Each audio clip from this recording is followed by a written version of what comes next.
है, प्योरिटी है। प्योरिटी माने पवित्रता है, पवित्रता के आधार पर कोमल है, दुख देने वाली नहीं है, सुख देने वाली है। तो कृष्ण वाली आत्मा जब सतो प्रधान है तो पूछ कैसी है? पवित्रता के आधार पर कोमल पूछ है, सुख देने वाली। और जब तमो प्रधान है तो बंदर की पूछ है। जो बंदर की पूछ है उसके लिए बोला है। हनुमान की पूछ में लगन न पाई आग, लंका सारी जल गई और गए निशाचर बाग। ऐसे भक्ति मार्ग में बोल देते हैं। तेल बोर पट बांध कर पावक दई लगाए। उस पूंछ को तेल में डुबो दिया। अब शुद्धता तेल में ज्यादा होती है या घी में ज्यादा होती है?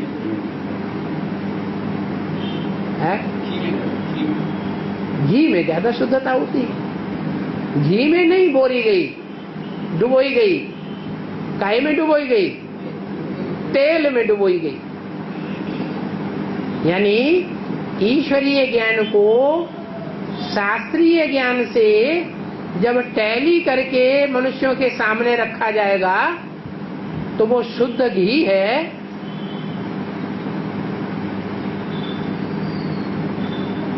या शास्त्रों की भाषा है? शुद्ध घी है। नहीं, ज्ञान का अनुसार शुद्ध घी है जिसका अर्थ मनुष्यों के पल्ले ही नहीं पड़ा। आज दुनिया के लोग शास्त्र पढ़ते हैं, सुनते हैं, समझते हैं, या ब्रह्मा के मुख से डायरेक्ट निकले हुए वेद पढ़ते हैं, सुनते हैं, समझते हैं? शास्त्र पढ़ते हैं। शास्त्र वेदों की व्याख्या है। तो असली चीज क्या है? असली चीज वेद है या शास्त्र है? वेद है। और मुरली क्या है? मुरली ही वेद है। लेकिन मुरली के रहस्य को किसी ने समझा ही नहीं। उस समझाने के लिए फिर इधर उधर के मिसाल देने पड़ते हैं, शास्त्रों से टैली करके समझाना पड़ता है। जो आज के गुरु लोग कहते हैं ब्रह्मा भी उतर आए तो भी हम शास्त्रों को नहीं छोड़ेंगे, तो शास्त्रीय ज्ञान मिक्स हो जाने के कारण वो तेल हो गया, घृत नहीं है।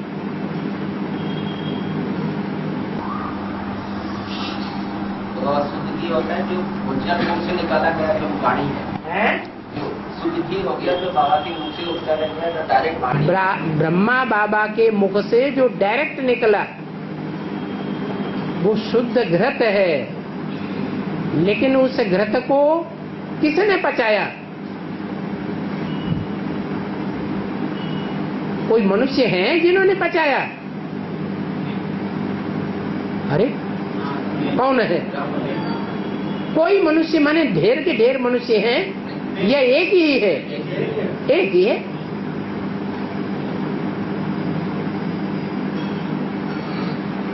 तो जो एक है उसमें प्रवेश करती है कृष्ण वाली आत्मा, और वो मनुष्य शक्ति का बाप जो एक ही बाप है, ब्रह्मा की सारी वाणी को हृदयंगम करता है, वो बाप कृष्ण बच्चे को साथ लिए बगैर वापस जा सकता है? हैं? नहीं जा सकता।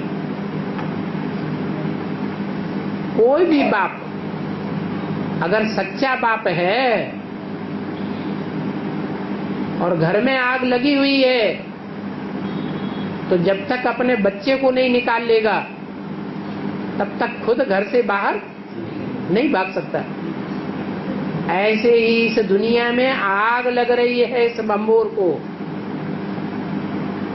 इस आग लगते हुए भंबोर में से पहले खुद को निकालेगा या बच्चे को निकालेगा? है पहले बच्चे को निकालेगा। बच्चा आगे, बच्चे को सर माथे पर रखते हैं। क्यों? प्रॉपर्टी किसको देनी है? सारी जिंदगी की कमाई हुई किसको सौंपनी है? बच्चे को सौंपनी है। तो जो बच्चा है वो कृष्ण बच्चा है, और वो कृष्ण बच्चा राम वाली आत्मा के साथ भागीदार है या अकेला है? भागीदार है। तो संगम युगी कृष्ण की बात है कि संगम युगी कृष्ण जब सात्विक स्टेज में आता है तो मयूर पिच्छ बुद्धि में है, मस्तक में है, और जब तामसी है तो कामेंद्रिय की बात है। वो कामेंद्रिय में, पूंछ में जब काम विकार की आग लगती है तो बड़े बड़े जो असुर हैं इस दुनिया के, जो गरीबों का खून चूसने वाले हैं, मल्टी मिलियनायर्स,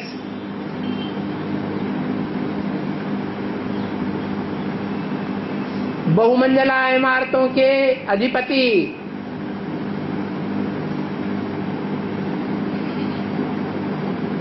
और सबके अंदर आग लगती है। ऐसे नहीं कि भगवान गरीब निवाज है तो पहले गरीबों को उठाता है, तो गरीबों की ही कन्याएं माताएं भागती हैं। सिर्फ गरीबों की ही भागेंगी या सारी दुनिया में जितनी भी कन्याएं माताएं सब भगवान के पीछे भागेंगी? है? सब भागेंगी। कन्याएं माताएं इस दुनिया में हो गई हैं गरीब, सबसे ज्यादा गरीब। उनके हाथ में कुछ भी नहीं होता है। तो कन्याएं माताएं कपड़े हैं जो उस पूंछ में बांध दिए जाते हैं।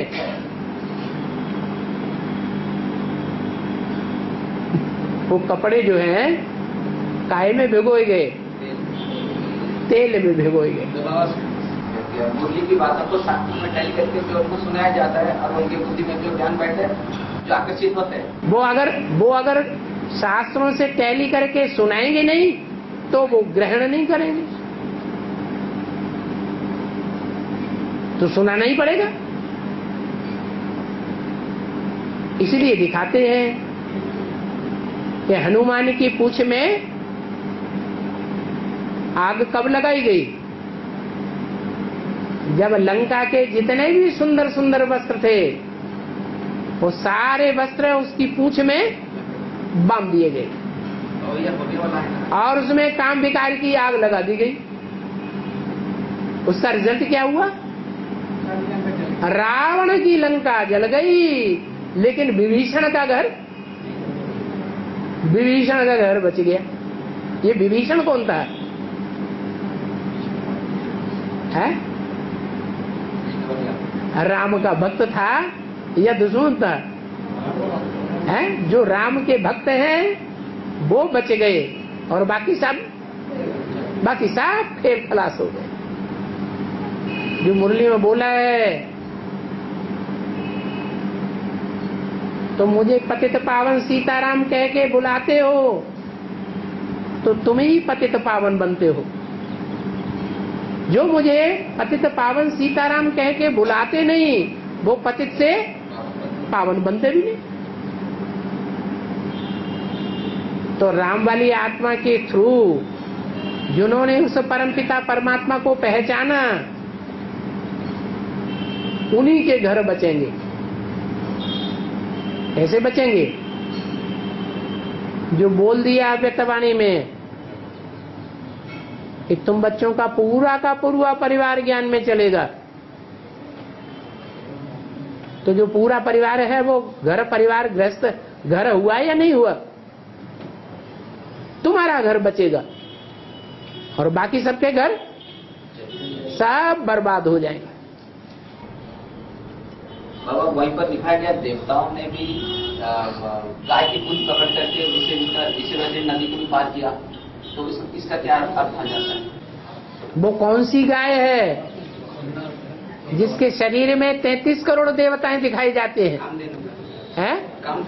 कामधेनु गैया है, वही कामधेनु गाय है जिसकी देह अभिमान की पूंछ पकड़ करके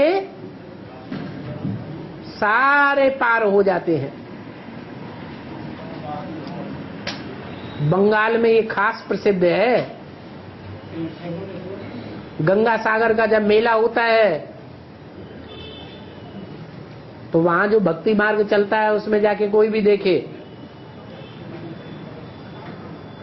गाय की पूंछ पकड़ करके पार होने का प्रयास करते हैं। है कहाँ की बात? संगम की बात है। राज करेगा खालसा, किसके ऊपर राज्य करेगा? है सारी दुनिया के ऊपर राज करेगा।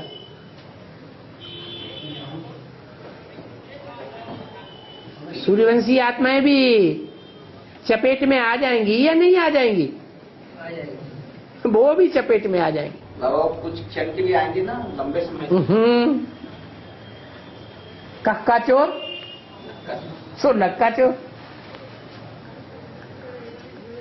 और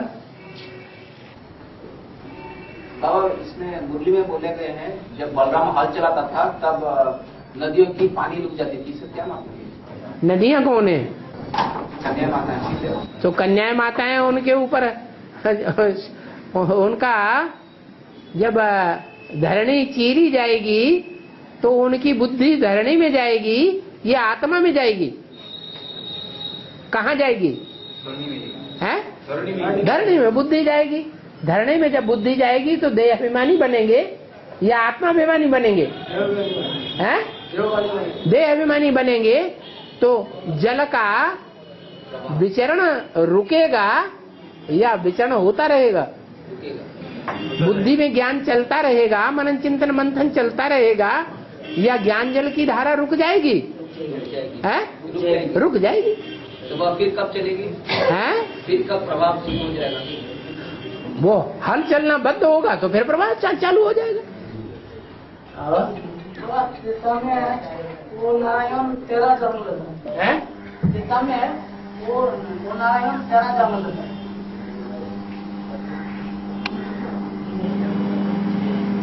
क्या समझ पाया क्या कह रहे हैं?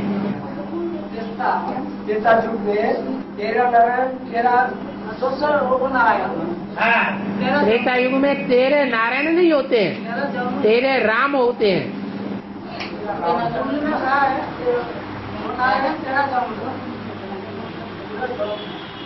13 जन्म त्रेता में, इसलिए उसका नाम त्रेता पड़ गया।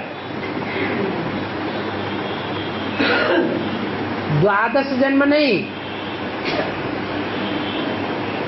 कितने जन्म? 13 जन्म। कौन सी आत्माओं के?